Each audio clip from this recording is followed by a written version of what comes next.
মুসা আলাইহিস সালাতু ওয়াস সালাম তার লাঠি ছিল কি ছিল না? তার মৌজুজা সেখান থেকেই শেষ। বলেন তো, এই নবীটার যখন নাম মুখে আসে ভাই, তখন ভালো লাগে না খারাপ লাগে?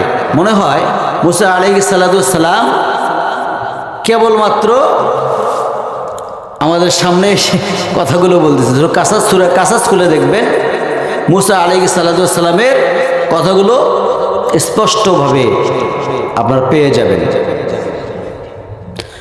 মুসা আলাইহিস সালাতু ওয়াস সালাম জন্মগ্রহণ করেন নাই, তার আগেই ফরমান জারি করে দিয়েছেন ফিরআউন।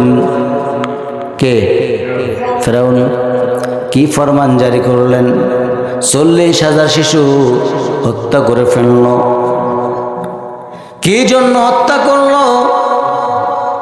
যাতে করে ফিরআউন ভালো করেই জানতো, তাওরাত কিতাবের মধ্যে আসছিল, তিনি পূর্বের কিতাবটার মধ্যে জেনে ফেলছিল, এই জামানার মধ্যে আমাকে হত্যা করার জন্য একজন আল্লাহর পয়গম্বর চলে আসবে।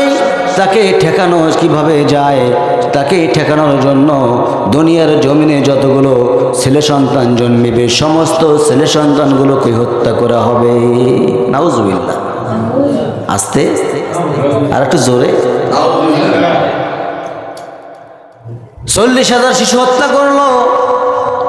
40,000 শিশুজন হত্যা করে ফেললো, ফরমান জারি করে দিল, এই জনপদের মধ্যে কোনো প্রকার ছেলে সন্তান জন্মিলে আমার কানের মধ্যে যেন আগে সংবাদ চলে আসে। আমার ভাইরা, ইতিপূর্বে মুসা আলাইহিস সালাতু ওয়াস সালাম জন্মগ্রহণ করেছেন। মুসা আলাইহিস সালাতু ওয়াস সালাম জন্মগ্রহণ করার সাথে সাথেই মুসা আলাইহিস সালাতু ওয়াস সালামের মার টেনশন বেড়ে গেল। এত পরিমাণ টেনশন বেড়ে গেল, হায়রে, মুসা আলাইহিস সালাম যখন জন্মগ্রহণ করার সঙ্গে সঙ্গে এত টেনশন বেড়ে গেল। কি টেনশন বেড়ে গেল? ফিরআউন যদি শুনতে পারে, জানতেই পারে এই জনপদের মধ্যে একটা সন্তান, শিশু সন্তান, ছেলে সন্তান জন্মিছে, সঙ্গে সঙ্গে আমার সন্তানটাকে হত্যা করে ফেলবে। আল্লাহ তাআলা মুসা নবীর মাকে বলে দিলেন, ও মুসার মা, চিন্তা করো না, টেনশন করো না, আমি জান্নাত থেকে একটা কাঠের বাক্স তোমার জন্য বরাদ্দ করে দিয়ে দিলাম। কার জন্য বলেন? বলেন কার জন্য? মুসার জন্য একটা কাঠের বাক্স আল্লাহ রাব্বুল আলামিন জান্নাত থেকে পাঠায়া দিলেন। ও মুসার মা, কি টেনশন করো? কোনো টেনশনের কোনো প্রয়োজন নাই, কোনো প্রয়োজন নাই। তবে একটা কাজ করো, আমি যে কাঠের বাক্সটা দিয়া দিলাম, এই কাঠের বাক্সটা নদীর মধ্যে তোমার সন্তানকে মুসাকে, আমার মুসাকে নদীর মধ্যে কাঠের বাক্সের মধ্যে করে তুমি নদীর মধ্যে নিক্ষেপ করে দিয়ে দাও। মুসা আলাইহিস সালাতু ওয়াস সালামের মা এই কাঠের বাক্স মুসা নবীকে কাঠের বাক্সের মধ্যে রাইখা মুসা আলাইহিস সালাতু ওয়াস সালামের মা নদীর মধ্যে নিক্ষেপ করে দিয়ে দিলেন।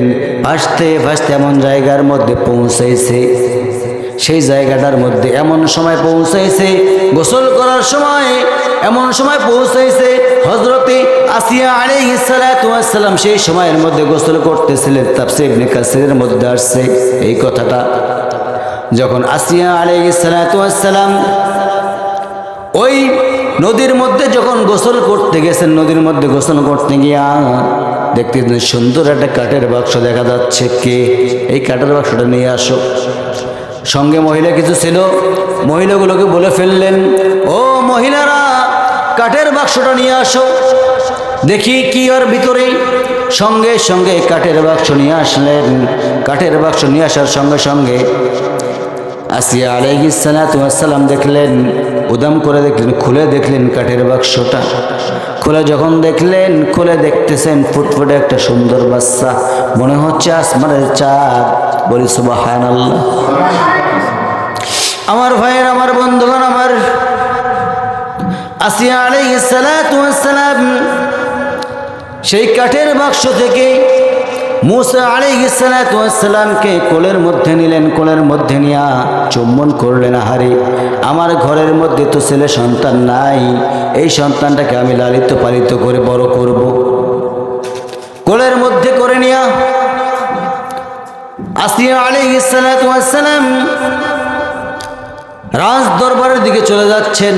রাজ দরবারের দিকে যখন চলে যাচ্ছেন, রাজ দরবারের দিকে চলে যাওয়ার সঙ্গে সঙ্গে ফিরআউন করলো কি, ও আসিয়া, তোমার কোলের মধ্যে এটা কার সন্তান?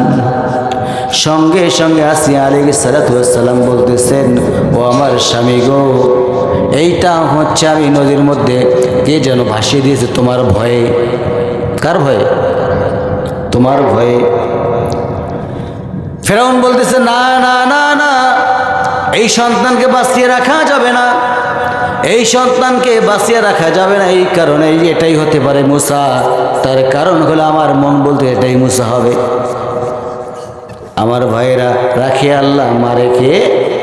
বলেন, রাখে আল্লাহ মারে কে? এই এক পর্যায়ে আসিয়া আলাইহিস সালাতু ওয়াস সালাম বললেন, ও আমার স্বামী গো, এই সন্তান তোমার কথা শুনবে, আমার কথা শুনবে, আমাদের ঘরের মধ্যে, আমাদের রাজপ্রাসাদের মধ্যেই বড় হবে, আমার কথা শুনবে, তোমার কথা শুনবে। এই কথা বলার সঙ্গে সঙ্গে ফিরআউন বলতেছে, ঠিক আছে আসিয়া। আমার ভাইয়েরা ভালো কইরা বলেন তো দেখি, যত বড় এমপি মন্ত্রী হোক, বইয়ের কাছে কাজ, ঠিক কিনা? ঠিক সেটি হয় না? ফিরআউন এত বড় প্রভাব, এত বড় ক্ষমতা, রব দাবি করে, আনা রব্বুকুমুল আলা। কি বলল? আনা রব্বুকুমুল আলা, আমি সব